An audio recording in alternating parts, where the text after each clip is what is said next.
the Gospel of John, looking at the life of Jesus Christ and just kind of glancing through some of the things one chapter at a time, not a big chunk of the Bible, but just trying to read it through.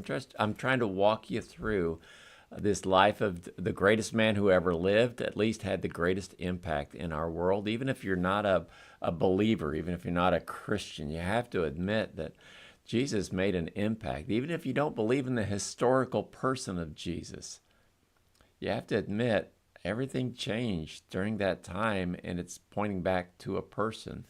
But I believe that he was a real person. I believe that the things that happened in the Bible really did happen. Even the miracles, we've looked at some of the miracles that Jesus did, changing water to wine, feeding over 5,000 people with a little boy's lunch, those kind of raising somebody from the dead. We believe that, and he's a real person. We find out that Jesus, we're not there yet, but Jesus is having his final talks with his followers in John chapter 15. That's day 15. And he knows he's going to die. He knows he's going to rise again, but he knows that there's still going to be some kind of presence that he's going to have with them through the Holy Spirit. Because he tells them in that last chapter, I'm with you always. And so what he's emphasizing in John chapter 15, he's using some agricultural figures. He's talking about a vine and the grapes and I don't know what time frame he was in, but it was probably in the springtime. Well, I think it was in the springtime. And, they could look out and they could see the plants growing and the fruit getting on there. And what he said, I'm the vine, you're the branch. You need to abide in me if you're going to have life. If you cut off the branch, it's going to die because it doesn't have that connection. I can remember one time we had a little garden and we had a little fountain, and accidentally cut the electric cord that went to the fountain. Fountain wouldn't work anymore. Why? Because the power source was gone.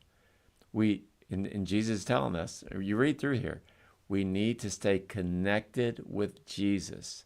The more we're connected to him, the more we have his power, the more we'll grow, the more we'll bear fruit. We just need to stay connected with him. So that's the best thing that you can do, is to talk with Jesus every day and read the Bible every day and just spend time with him. And the beautiful thing is you don't have to go to church to spend time with Jesus. You can do it sitting in your living room. You can do it walking around doing chores in the house. You can do it at work. You can actually spend time with Jesus anywhere you are, even in a crowd. And so spend time with Jesus. But what I love is it's not just our time with Jesus, our time with God.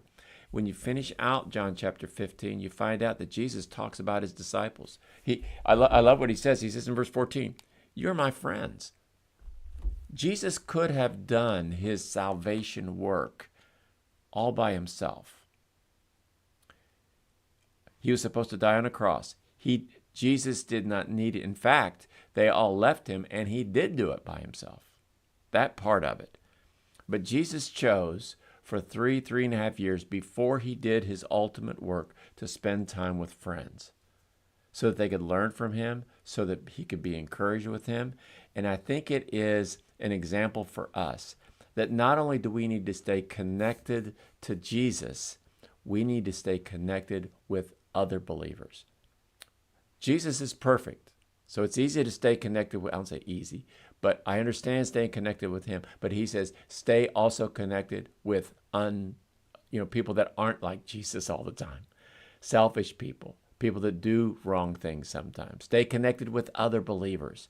And so that's why it's important for us to go to church, to be with other Christians, connect with them. And so I just encourage you, as you read through John chapter 15, take Jesus' lessons, spend time with him, talk with him, listen to him, spend time with other Christians, your friends, your other believers that are on this path with you. Stay close to them. Thanks for being part of this journey of 21 days with Jesus. And we're going to get down now to the end when he's going to die on the cross for us.